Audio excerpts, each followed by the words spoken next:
오늘 하나님께서 우리에게 주시는 말씀은 창세기 8장 13절에서 22절까지의 말씀입니다.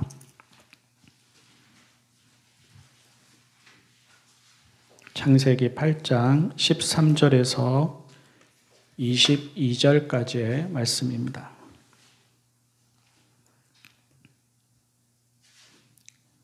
노아가 601살 되는 해 첫째 달 곧 그 달 초하룻날 땅 위에서 물이 다 말랐다.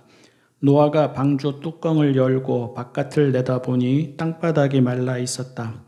둘째 달 곧 그 달 21의 날에 땅이 다 말랐다.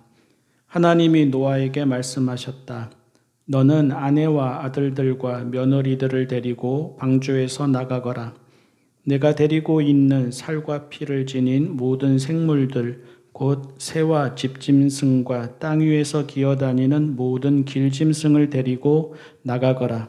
그래서 그것들이 땅에서 생육하고 땅에서 번성하게 하여라. 노아는 아들들과 아내와 며느리들을 데리고 나왔다. 모든 짐승, 모든 길짐승, 모든 새, 땅 위를 기어다니는 모든 것도 그 종류대로 방주에서 바깥으로 나왔다.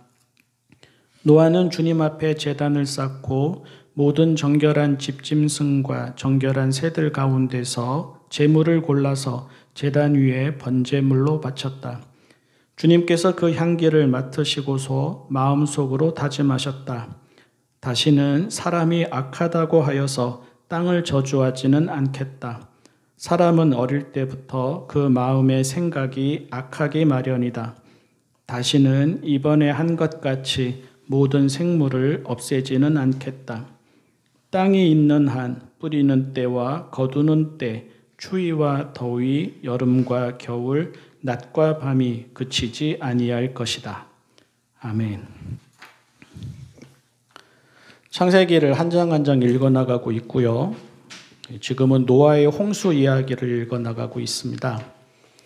40일 동안 비가 쏟아졌습니다. 150일이나 물이 불어났고요.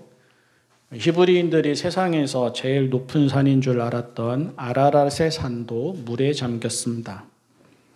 우리 한반도에 태어났다면 아라랏산이 아니라 백두산이었을 것도 같고, 네팔에서 태어났다면 역시 아라랏산이 아니라 에베레스트 산일 수도 있었을 텐데, 히브리인들은 세상에서 제일 높은 산이 아르메니아에 있는 산인 줄 알았다고 합니다.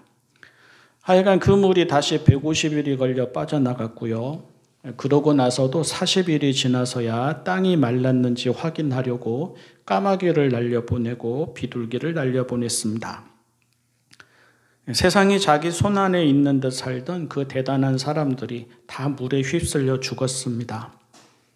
그 똑똑한 사람도, 그 능력 있는 사람도, 그 건강한 사람도, 앞으로도 아주 오래오래 평안하게 살 줄 알았던 사람도 아무도 자기 생명을 건지지 못했습니다. 사람뿐만이 아니지요.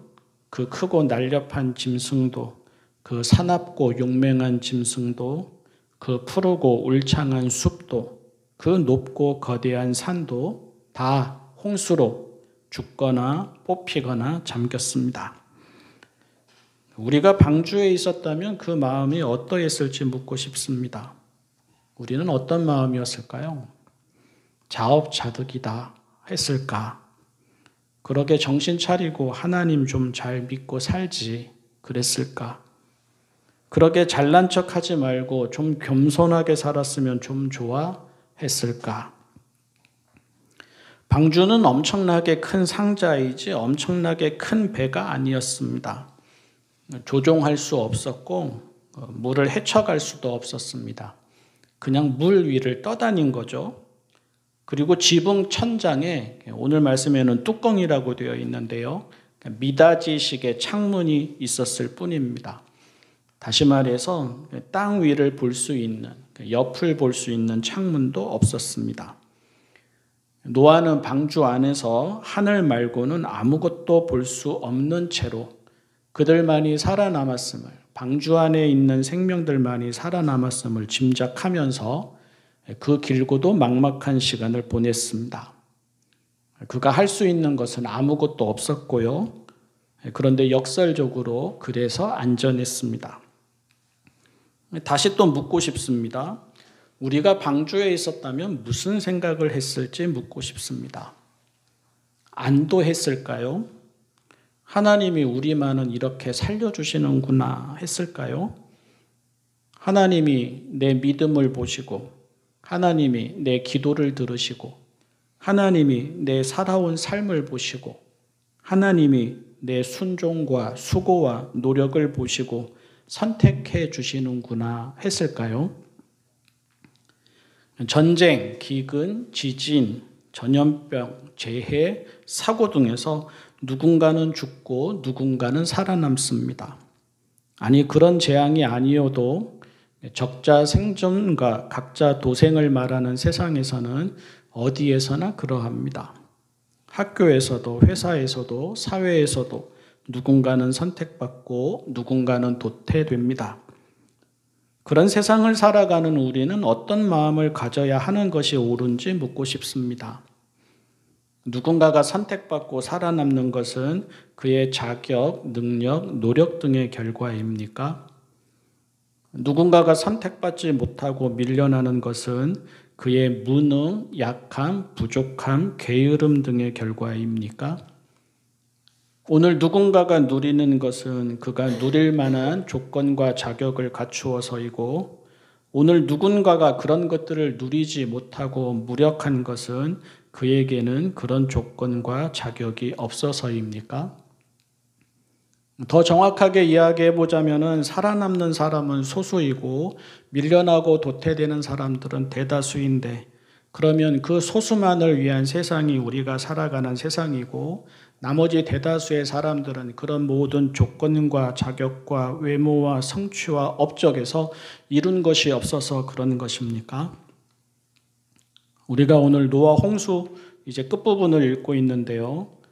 적어도 본문을 보면 노아는 그가 선택받은 것이 자기의 의라고 생각하지 않았습니다. 적어도 노아는 자기가 살아남은 것이 자기의 노력과 수고와 살아온 삶에 대한 보상이라거나 자기의 믿음과 순종에 대한 마땅한 결과라고 생각하지 않았습니다. 노아는 그이가 의로워서 그만이 선택받았다고 생각하지 않았고요. 노아는 자기가 다른 사람들보다 무언가가 더 나아서 자기와 자기 가족들만이 살아남게 되었다고 생각하지 않았습니다. 오히려 노아는 살아남았음에도 불구하고 그를 비롯한 모든 생명의 자금, 약함, 무력함, 유한함 등을 깨달았습니다. 아무 일 없을 것처럼 살아가는 이 안심하는 이 삶이 하루살이가 내일을 알지 못하는 것과 다름없음을, 또 우리 사람의 인생이라는 것이 개미가 뜬금없이 사람의 손가락에 짓눌려 죽듯이 언제라도 순식간에 끝날 수 있다는 것을 깨달았습니다. 홍수가 끝났습니다. 땅이 말랐습니다. 비둘기가 물어온 새로 돋은 잎사귀도 보았습니다. 다시 날려보낸 비둘기는 이제는 머물 곳이 생겼기 때문에 돌아오지 않았습니다. 노아는 지붕의 창문을 열고 그의 눈으로도 땅이 마른 것을 확인했습니다.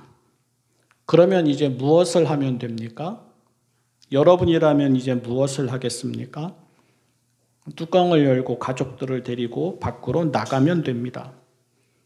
그런데 오늘 말씀을 보면 그가 방주에서 나온 것은 하나님이 말씀하시고 나서이었습니다. 노아는 하나님이 방주에서 나가라 하실 때까지 방주에서 나가지 않았고, 노아는 하나님이 방주에서 나가라 하시자 그때 비로소 방주에서 나갔습니다. 그의 마음을 짐작하게 합니다.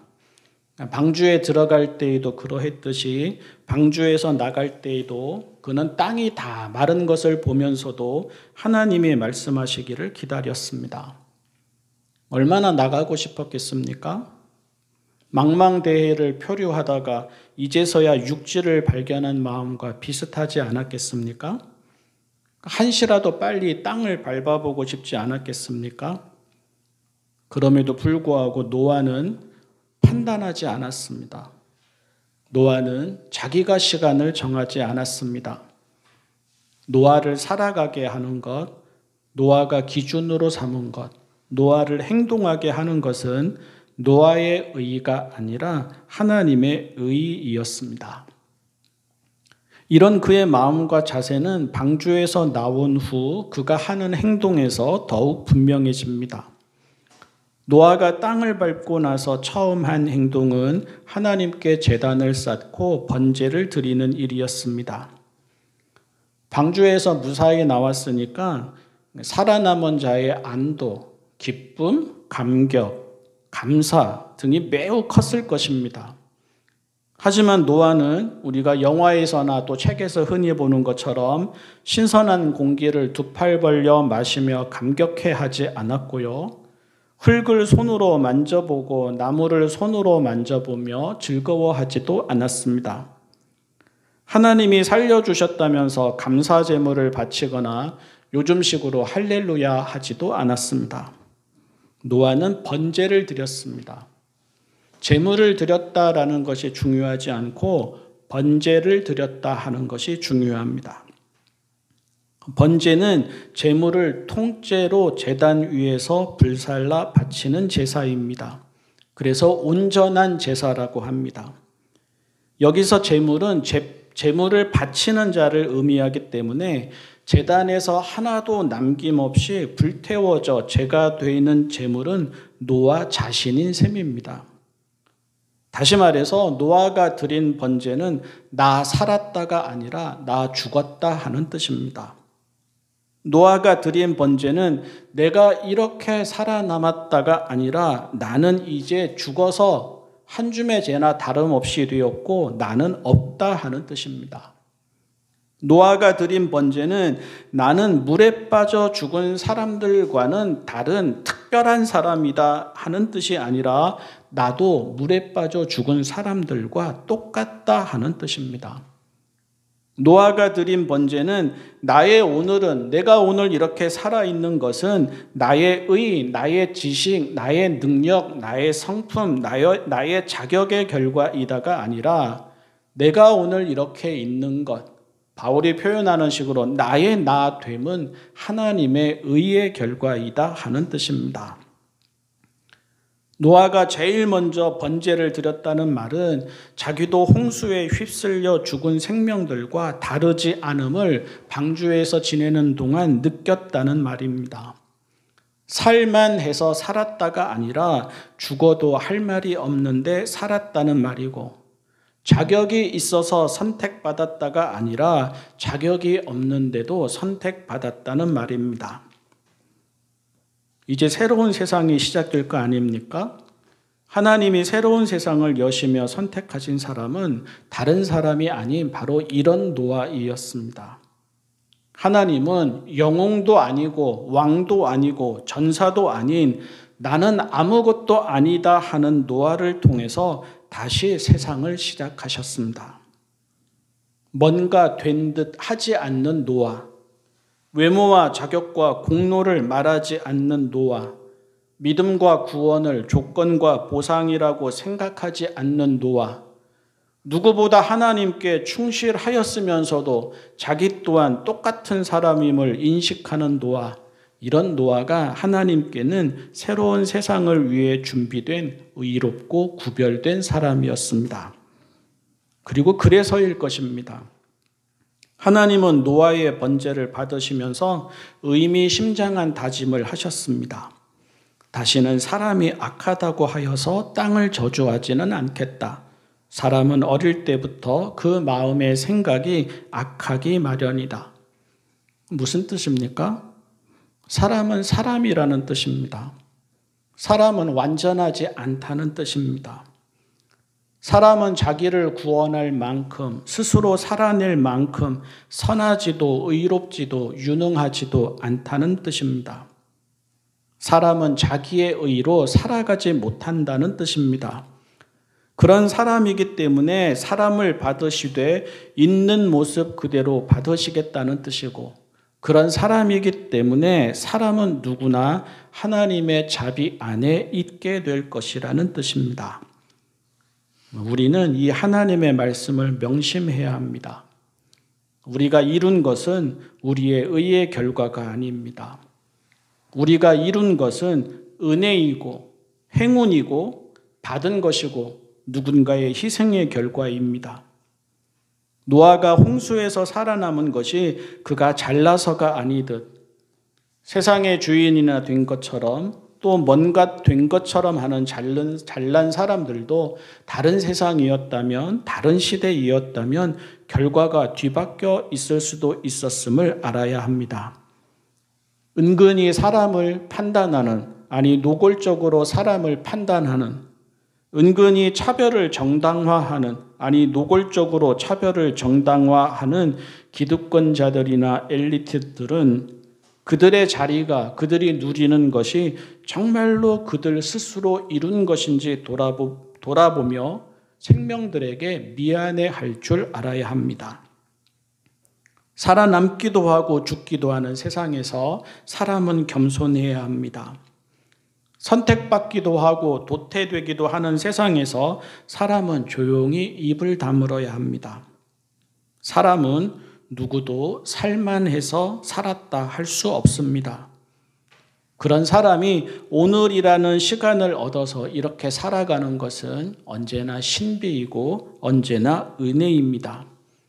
그래서 우리 사람이 하나님 앞에서 가져야 하는 자세는 방주에서 내려온 노아가 그랬듯이 자기를 부인하고 자기를 비우는 자세일 수밖에 없습니다. 기도하겠습니다. 사랑의 하나님 아버지, 오늘이라는 시간을 허락받은 사람으로서 겸손하게 하여 주십시오. 잘나서 선택받은 것 아니고 특별해서 살아남은 것 아니고 자격이 있어서 누리는 것 아님을 알게 하여 주십시오. 하나님 앞에 겸손하게 하여 주십시오. 생명들 앞에 미안해하게 하여 주십시오. 항상 자기를 부인하고 비우는 마음과 자세로 살게 하여 주십시오. 어려움을 겪는 생명들을 측은히 여기게 하시고 우리에게 주어진 시간과 기회와 모든 것이 하나님의 은혜이고 생명들의 희생 덕분임을 알게 하여 주십시오. 겸손히 살다 겸손히 하나님께로 돌아가게 하여 주십시오. 예수님의 이름으로 기도합니다. 아멘.